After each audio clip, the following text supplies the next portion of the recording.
Judge mocks old security guard, unaware he's the firm's undercover billionaire. The morning sun glinted off the towering glass edifice of Langford and Company, casting long shadows across the pristine plaza where William Langford stood. At 72, his body felt every one of those years, especially during the early shift when the autumn chill seeped into his bones. He adjusted his ill-fitting security uniform, a far cry from the bespoke suits that still hung in his closet across town, and straightened his cap.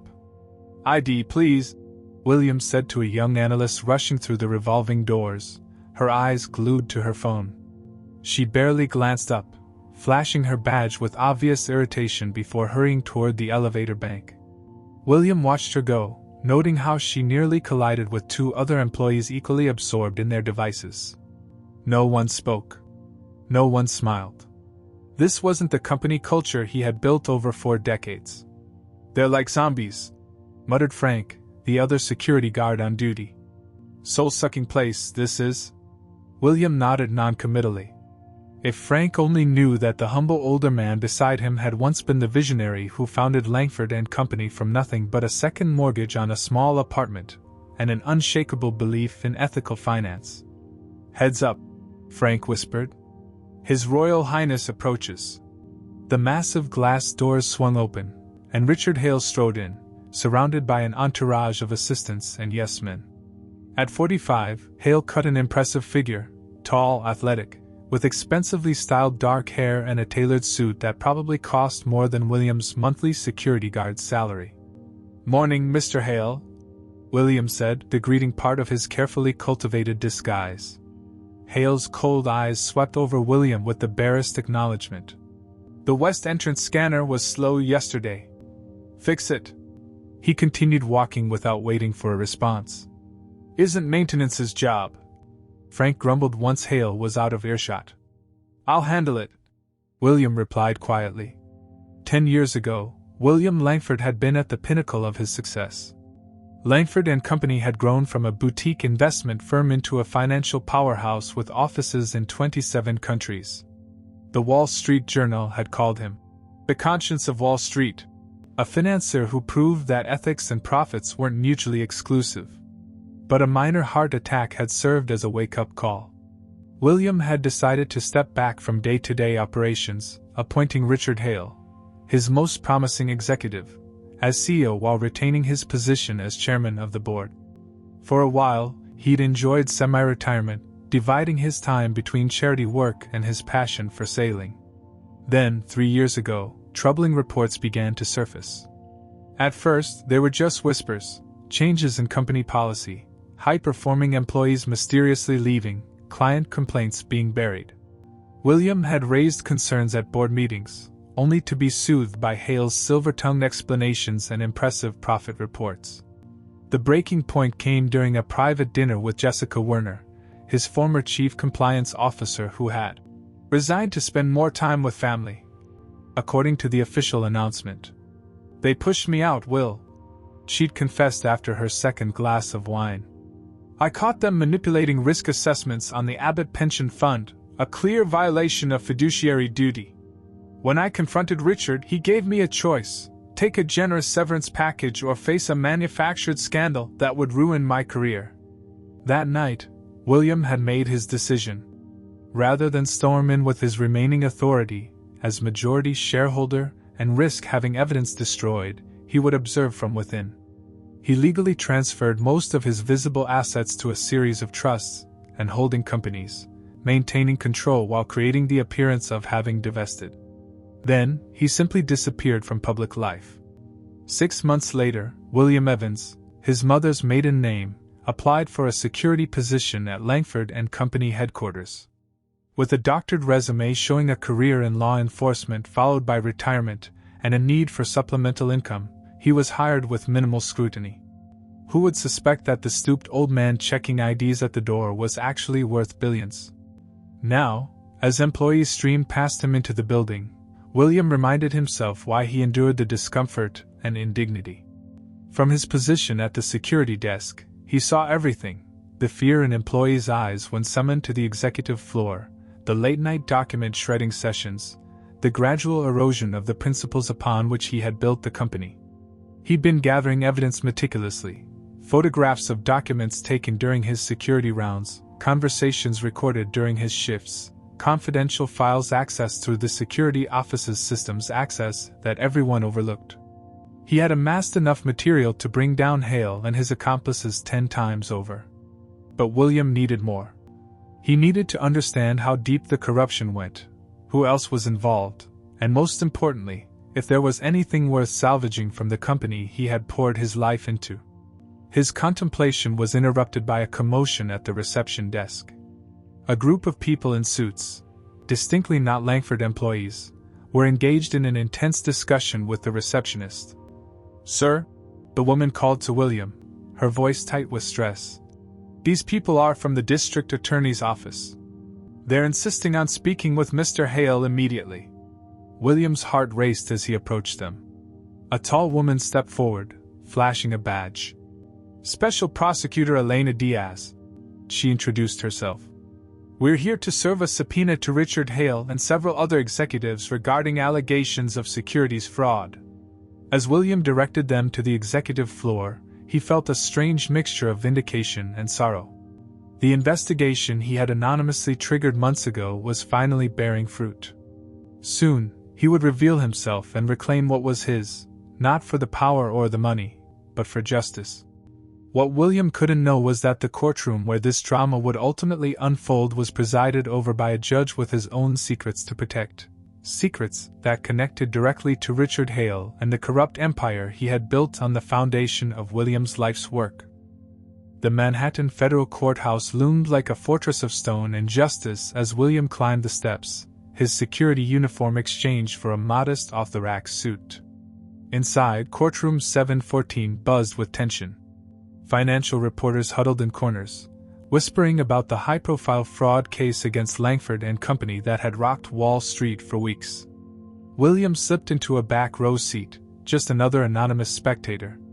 He watched as Richard Hale entered with his defense team, 6 ruthless attorneys from Shelton and Bryce, the most expensive law firm in the city. Hale exuded confidence, stopping to shake hands with supporters as if attending a charity gala rather than facing serious fraud charges. "All rise for the Honorable Judge Marcus Reed." The courtroom quieted as Judge Reed swept in. William had done his research on Reed, a former corporate attorney with political ambitions and a reputation for favorable rulings toward powerful defendants. What public records didn't show, but William's private investigator had discovered, was that Reed and Hale shared membership in the same exclusive Hamptons Beach Club, where they frequently played tennis and dined together. The lead prosecutor, Assistant District Attorney Sarah Chin, appeared undaunted by the power arrayed against her. Just 35, Chin had already made a name for herself taking down corrupt executives. "Your Honor," Chin began once proceedings commenced. "Langford and Company, under CEO Richard Hale's direction, systematically defrauded pension funds of over $1.8 billion through deliberately falsified investment returns. When employees raised concerns, they were silenced through intimidation or illegal termination." William listened intently as Chin outlined a case matching exactly what he had witnessed, but with one critical gap. She had the paper trail showing where money disappeared, but couldn't prove who had authorized the fraudulent transactions. The smoking gun linking Hale directly to the orders was missing. During a recess, William approached Chin in the hallway. "Ms. Chin? I have information that might help your case." Chin regarded him with professional wariness. "And you are?" "William Evans. I work security at Langford headquarters. I've witnessed meetings where Mr. Hale explicitly ordered records altered. I've seen documents before they were shredded." Hope flickered in Chin's tired eyes. "Can you prove any of this?" William hesitated. Revealing his evidence now would expose his identity prematurely. "I can testify to what I saw. After that, you'll have leads for where to look." Chin added him to her witness list, though her expression suggested she wasn't expecting much from an elderly security guard. When court reconvened, Judge Reed's bias became increasingly obvious. He interrupted Chin repeatedly, sustained nearly every defense objection, and treated prosecution witnesses with thinly veiled contempt. When the pension fund manager testified about the devastation to retirees, Reed cut him off. "The court doesn't need emotional appeals, Mr. Grantham. Stick to the facts." By contrast, defense witnesses received deferential treatment. The Langford CFO, Martin Graves, who William knew had personally falsified documents, was treated like an esteemed expert as he offered convoluted explanations about standard industry practices and market volatility. The following day, William took the witness stand. As he was sworn in, he noticed Hale smirking and whispering to his attorney. "Mr. Evans," Chen began, "what is your position at Langford and Company?" "I've been a security officer at the main headquarters for nearly 3 years," William replied. "And what have you observed regarding the company's practices during that time?" William spoke clearly and confidently, describing a specific meeting he'd witnessed while monitoring security cameras, a meeting where Hale had explicitly ordered Graves to make those numbers work, whatever it takes. Regarding the Abbott Pension Fund, he detailed dates when he'd observed late-night document shredding and named executives involved in the cover-up. He had barely finished his account when Judge Reed leaned forward. "Ms. Chen, is this the quality of witness the prosecution brings? Hearsay from a security guard who admits to spying on confidential meetings?" "Your Honor," Chen protested, "Mr. Evans is offering direct eyewitness testimony of events he clearly doesn't understand." Reed interrupted dismissively. "Does Mr. Evans have financial expertise? An MBA? Any qualifications to interpret complex business discussions?" Hale's lead attorney, Bradley Winston, stood with practiced indignation. "Your Honor, we move that this testimony be stricken. Not only does Mr. Evans lack any expertise to understand what he allegedly witnessed, but his admission of surveillance raises serious privacy concerns." Judge Reed nodded. "Motion granted. Mr. Evans, you may step down. This court deals in facts, not the misinterpretations of conversations overheard through security feeds." The defense table rippled with barely concealed laughter. William caught Hale's eye as he left the stand. The CEO's expression was pure condescension, dismissing William as insignificant. As William returned to his seat, Judge Reed couldn't resist a final jab. "Ms. Chen, I suggest your office find more credible witnesses. An elderly security guard's misunderstandings hardly constitute evidence in a case of this magnitude." The courtroom's reaction cut deep, not because of William's pride, but because he saw justice slipping away. Retirees who had lost everything watched hope dying before their eyes. Outside the courthouse, reporters swarmed Winston as he declared victory was imminent. "The prosecution's case is falling apart. They're so desperate they're calling janitors and security guards to testify about matters they can't possibly comprehend." In the background, William stood silently watching. His expression betrayed nothing, but inside, a decision crystallized. The time for his quiet investigation was over. Tomorrow, William Langford would return to claim what was his, not just his company, but the truth. As court adjourned for the day, William slipped away from the reporters and angry protesters gathered outside. He didn't return to his modest apartment in Queens where he'd been living under his assumed identity. Instead, a nondescript sedan drove him to a sleek high-rise in Tribeca where the penthouse had remained vacant, yet fully maintained, for years. The doorman's eyes widened with recognition. "Mr. Langford! We haven't seen you in 3 years, James," William finished with a warm smile. "Let's keep my visit between us for now." Inside the penthouse, William moved past the shrouded furniture to his private office. The fingerprint scanner still recognized his touch. The wall safe behind the Rothko painting contained everything he needed: original documents, backup drives, and a sealed envelope marked contingency. William placed a call to James Mortimer, his attorney for over 30 years. "It's time, James," he said without preamble. "William? My God, where have you been?" Mortimer's voice was a mixture of shock and relief. "Everyone's been looking for you since the case broke. I've been hiding in plain sight," William explained. "I've watched Hale destroy everything we built, and today I watched a corrupt judge mock me to my face while justice burns." What do you need? Everything in protocol restoration. And I need Elizabeth. Elizabeth Langford had followed in her father's footsteps not as a financier but as a crusader for justice, a former federal prosecutor now running the Langford Foundation's legal aid initiative. She was also the only person besides Mortimer who knew about William's undercover operation.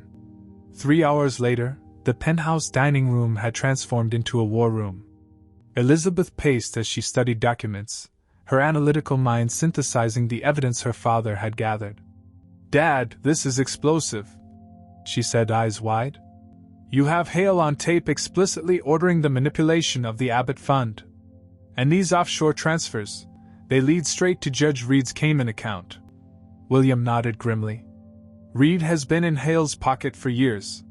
That's why the case was assigned to his courtroom." "How did you get all this?" Mortimer asked, gesturing to the mountain of evidence. William's expression softened with irony. "Being invisible has advantages. The security guard who checks your ID becomes furniture. No one censors conversations around furniture." He tapped a folder. "These are recordings from the executive elevator, the one place they spoke freely, never imagining the security cameras had audio capabilities I personally had installed years ago." "But will it be admissible?" Elizabeth asked, the prosecutor in her surfacing. "That's where you come in," William replied. "I need a way to present this that can't be dismissed, a strategy that will expose them so publicly that even Reed can't bury it." Throughout the night, they plotted their approach, making calls to trusted allies and preparing legal filings that would hit like precision strikes. By dawn, Operation Restoration was ready. When William entered the courtroom the next morning, he once again wore his security guard uniform, though he'd left his fake ID badge at home.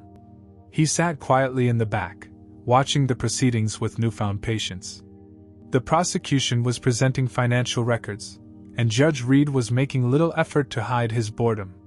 "Your Honor," Chen argued, "these transactions clearly show the systematic diversion of pension funds."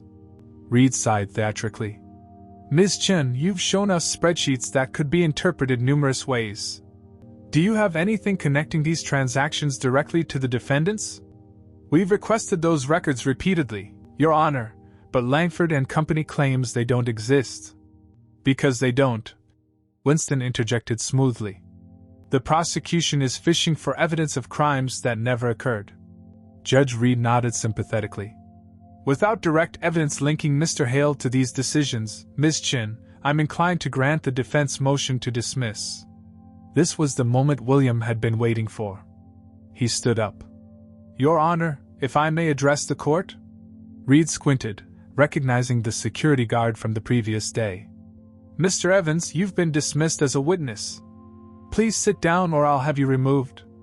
"Actually, Your Honor," William replied, his voice stronger now, carrying to every corner of the suddenly hushed courtroom. "I believe I have relevant information regarding those missing records." Reed's face flushed with anger. "Bailiff, remove this man." As the bailiff approached, the courtroom doors opened. James Mortimer entered, accompanied by Elizabeth and 4 other attorneys. All heads turned.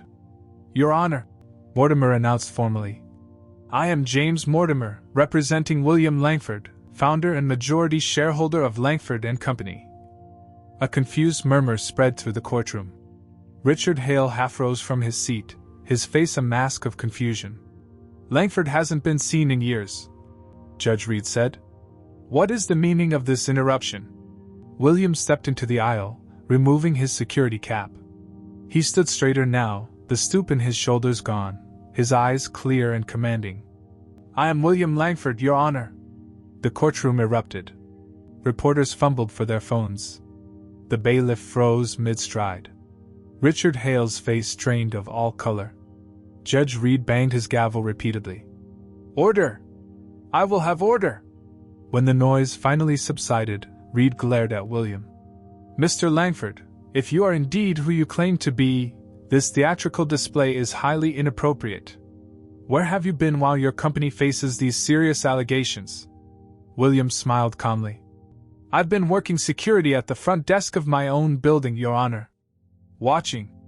Listening." gathering evidence while Mr. Hale believed I had disappeared to some island somewhere. This is absurd. Winston sputtered. Your Honor, even if this is really William Langford, his behavior is bizarre and his claims should be dismissed as the ravings of a clearly unstable man.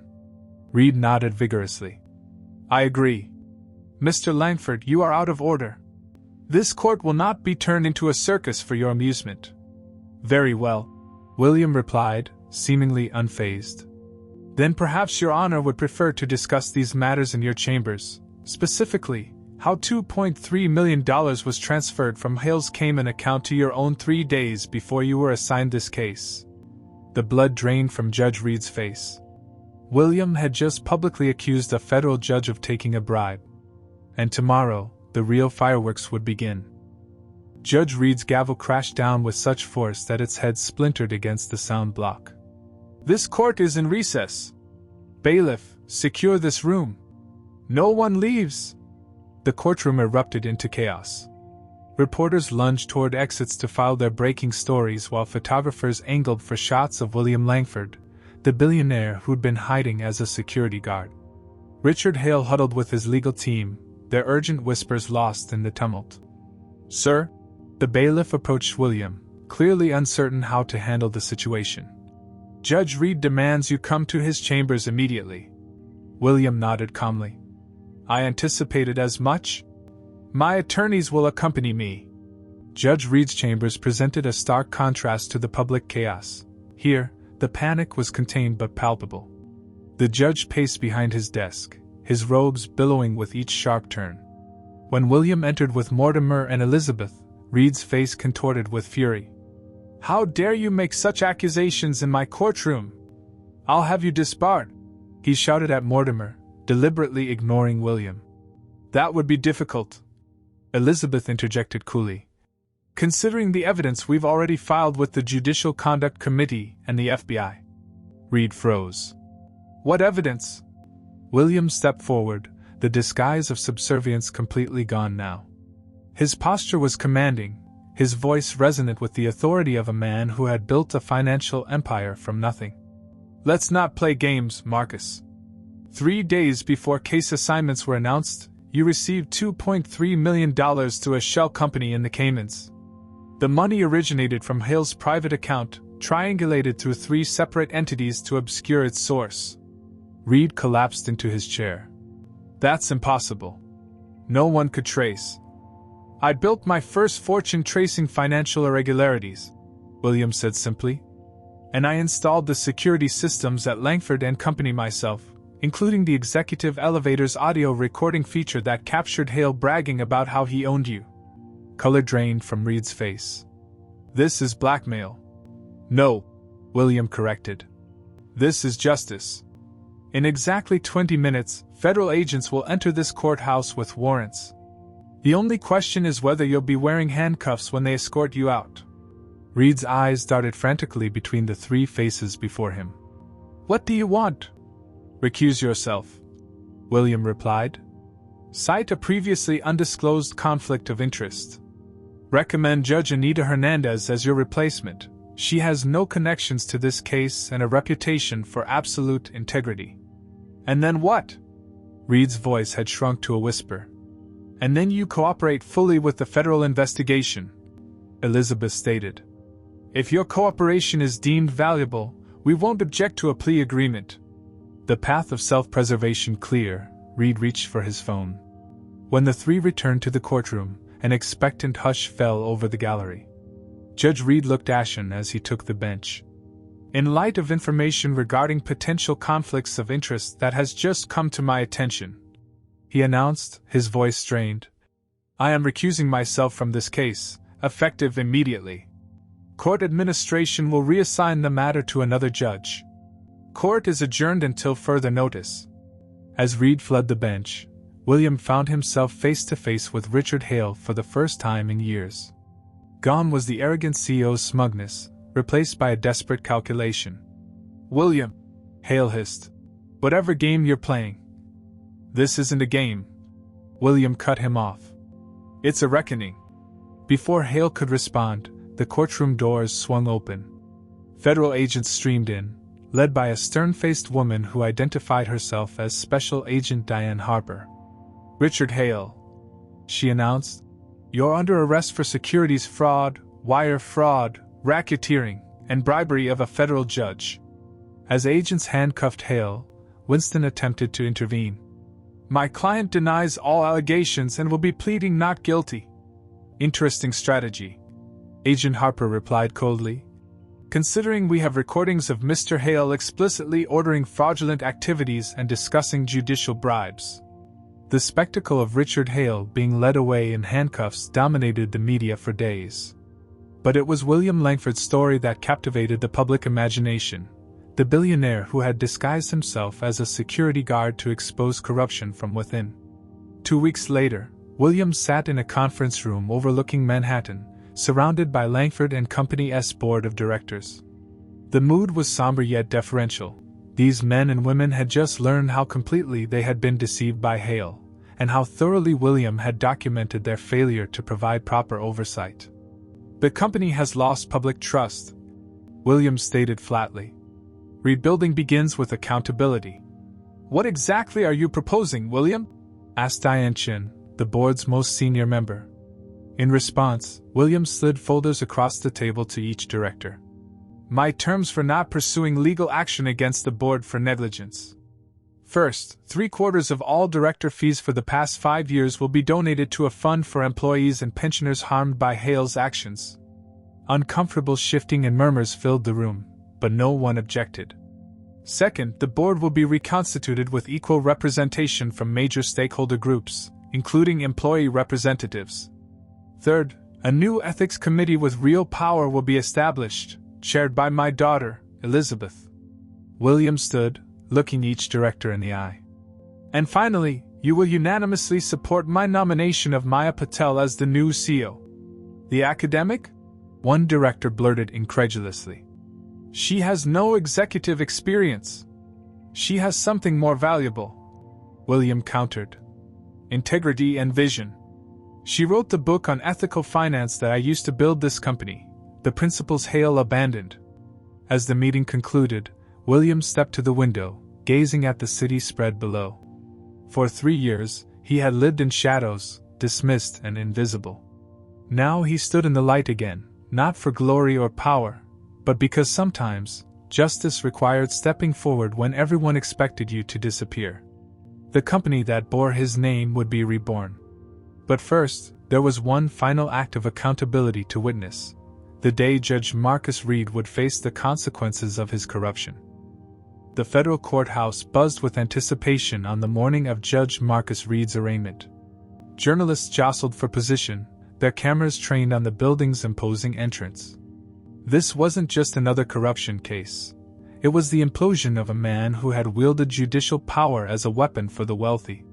William arrived early, slipping through a side entrance Elizabeth had arranged. In the weeks since the dramatic arrest of Richard Hale, William had kept a low profile, focusing on stabilizing Langford and Company, and preparing for this day, when Judge Reed would face the justice he had so often denied others. In a small conference room, William found ADA Sarah Chin reviewing documents. She looked up, a smile breaking across her tired face. "Mr. Langford. Or should I still call you Mr. Evans?" William chuckled. "I think we're past pseudonyms, Ms. Chin. I still can't believe you sat through my entire case presentation as a security guard," she said, shaking her head. "I must have seemed completely unprepared." "On the contrary," William replied. "You fought brilliantly against impossible odds. That's why I've asked you here today." Chen's eyebrows rose. "I assumed I was here to witness Reed's arraignment." "That too," William acknowledged. "But I've also spoken with the district attorney. The Langford and Company case needs a special prosecutor who can't be bought or intimidated. The DA agrees you're the perfect choice." Chen's surprise melted into determination. "I'd be honored. But why are you investing so much in this? You've exposed the corruption. You could walk away now, reputation intact." William's eyes darkened. "Because justice isn't a destination, Ms. Chen. It's a continuous journey. Reed and Hale hurt thousands of people who trusted them. Their punishment is only the beginning of making things right. Their conversation was interrupted by Elizabeth's arrival. They're bringing Reed in now, she announced. Different entrance than usual. They're trying to avoid the media circus. The courtroom was already packed when they entered. William recognized faces from his days as a security guard, pension fund representatives, former employees who had been fired for raising ethical concerns, even Frank, his fellow guard from the front desk. A side door opened, and Marcus Reed entered, flanked by federal marshals. The once imposing judge looked diminished in a standard-issue suit instead of his robes, his shoulders hunched as if bearing an invisible weight. His eyes darted around the courtroom, widening when they landed on William. Judge Anita Hernandez presided. A veteran jurist with a reputation for scrupulous fairness, she had been selected specifically because she had no connections to Langford and Company or the financial industry. Case number 23 CR 789, United States versus Marcus Jonathan Reed, the clerk announced. Charges include accepting bribes, obstruction of justice, conspiracy, and racketeering. Reed's attorney, a public defender named Michael Torres, stood. Your Honor, my client pleads not guilty and requests release on his own recognizance. Judge Reed has deep ties to this community and poses no flight risk. The federal prosecutor, a stern woman named Veronica Phillips, rose. We strongly oppose any release, Your Honor. Mr. Reed used his position as a federal judge to subvert justice for financial gain. He has offshore accounts we haven't fully traced and connections in countries without extradition. A murmur swept through the courtroom. Reed's face flushed with anger and humiliation. Judge Hernandez studied the documents before her. Bail is set at $10 million secured. The defendant will surrender his passport and submit to electronic monitoring. As the terms were read, William observed Reed carefully. The man's expression cycled through outrage, disbelief, and finally, the dawning horror of his new reality. This was how it felt to stand powerless before the bench, William thought, a feeling Reed had never considered when he dispensed his corrupted version of justice. During a brief recess, William found himself approached by a group of former Langford employees, people who had been fired after questioning Hale's directives. Mr. Langford, a woman named Jennifer said, tears in her eyes. I worked in compliance for 8 years before Mr. Hale terminated me for flagging irregularities in the European accounts. I never thought we'd see justice. I want you all to know, William told the group, that the new leadership at Langford and Company will be reviewing all terminations under Hale's tenure. Those wrongfully dismissed will be offered reinstatement with back pay.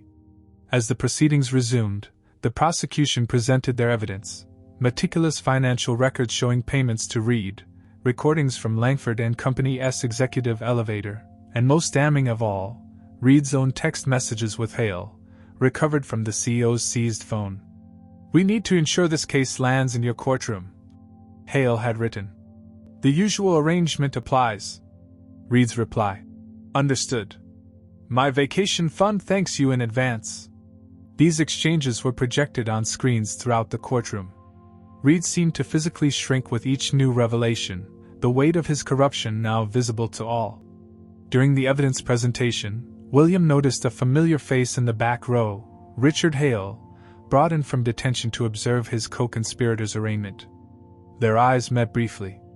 Hale's gaze held no remorse, only cold calculation. When the day's proceedings concluded, Reed was led away in handcuffs, a sight that would have been unimaginable just months earlier. Outside the courthouse, reporters surrounded William. Mr. Langford, how does it feel to see Judge Reed facing justice? One shouted. William paused, considering his answer carefully.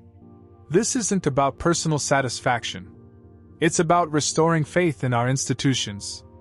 When those entrusted with power abuse it, the damage extends far beyond individual victims. It erodes the foundation of trust our society depends on. As cameras flashed around him, William spotted a solitary figure across the street. Maya Patel, his choice for Langford and Company's new CEO, watching quietly from a distance. Tomorrow would be her first day leading the company into a new era of ethical finance. The rebuilt Langford and Company would stand as proof that integrity and profit weren't mutually exclusive. But first, there was one final chapter to write in this story of corruption and redemption. 6 months later, William stood at the floor-to-ceiling windows of Langford and Company's executive floor, watching a spring rain wash the city clean. Behind him, the boardroom had been transformed. Gone was the imposing mahogany table where Hale had ruled like a monarch. In its place stood a circular arrangement designed for collaboration rather than hierarchy. Today marked the final phase of what the media had dubbed the Langford Reset, a comprehensive reformation of both the company's structure and its soul. "They're ready for you," Elizabeth said, appearing at his side. In the months since the scandal broke, she had become the company's moral compass as chief ethics officer, implementing safeguards to prevent future corruption. William nodded, taking a moment to straighten his tie. "I've been thinking about your mother today. She always said that second chances were sacred opportunities." Elizabeth squeezed his hand. "She would be proud. Not many people get to rebuild their legacy." The conference room fell silent as William entered. The faces around the table represented the new Langford and Company, the reformed board with employee representatives, Maya Patel, whose leadership had already begun restoring client trust, and Sarah Chin, who had successfully prosecuted both Reed and Hale, securing landmark guilty verdicts just 2 weeks earlier. "Thank you all for coming," William began. "Today we close one chapter and open another. The corruption that infected this company has been excised, but our work is just beginning." He gestured to the window, where the Langford building stood among the Manhattan skyline. "This company was built on a simple principle, that financial power comes with moral responsibility. Somewhere along the way, that was forgotten." Maya Patel, whose academic work on ethical finance had once been dismissed as idealistic, now nodded in agreement. Under her guidance, Langford and Company had already established an industry-leading transparency protocol and a whistleblower protection program unlike any other. "The settlements with the pension funds are complete," William continued. "All affected retirees have been made whole, with interest. Former employees wrongfully terminated have been offered reinstatement with compensation. But restitution is only the beginning." William unveiled the blueprint for the Langford Accountability Project, an independent watchdog organization funded by a permanent endowment from his personal fortune. Its mission, monitoring ethics across the financial industry and providing legal support to those who exposed wrongdoing. "This isn't just about our company," William explained. "It's about changing the culture that allowed this corruption to flourish." As the meeting concluded, William received an unexpected message. Richard Hale, now serving the first months of a 15-year sentence, had requested a meeting. After careful consideration, William agreed. The Federal Detention Center offered a stark contrast to the luxury Hale had once known. In a sparse visiting room, William faced his former protege across a metal table. Hale's designer suits had been replaced by prison khaki, his manicured appearance now unkempt. "William," Hale began, his voice lacking its former confidence. "Thank you for coming." William studied the man who had nearly destroyed everything he built. "I'm listening. I've had time to think," Hale said. "I want you to know it didn't start with corruption. I believed I was making necessary compromises to keep the company competitive. The road to hell," William observed calmly, "is paved with rationalizations, Richard." Hale's eyes flashed with momentary anger before resignation set in. "I suppose I hoped for some absolution." "That's not mine to give," William replied. "But I am curious, when did you realize who I was?" A bitter smile crossed Hale's face. "Not until you stood up in that courtroom. I walked past you hundreds of times, never really seeing you. That was your first mistake," William said quietly. "Believing that titles determined worth. The security guards, the custodians, the assistants, they were invisible to you, so they saw everything." As William rose to leave, Hale called after him. "Was it worth it? 3 years of your life, pretending to be nobody?" William paused at the door. "I wasn't pretending to be nobody, Richard. I was remembering what it means to be human." Later that evening, William made one final visit, to Judge Marcus Reed's sentencing hearing. Reed had agreed to a plea deal, exchanging testimony against other corrupt judges for a reduced sentence. Still, he would serve 7 years. William slipped into the back of the courtroom just as Reed addressed the court for the last time. "I compromised my oath for comfort and power," Reed admitted, his voice hollow. "I cannot undo the injustice I've perpetuated." As Reed was led away in handcuffs, he locked eyes with William. No words were exchanged, but understanding passed between them. The reckoning was complete. Outside the courthouse, reporters spotted William. "Mr. Langford, what's next for you now that justice has been served?" William smiled. "The work continues. Justice isn't a destination, it's a practice. A commitment renewed each day."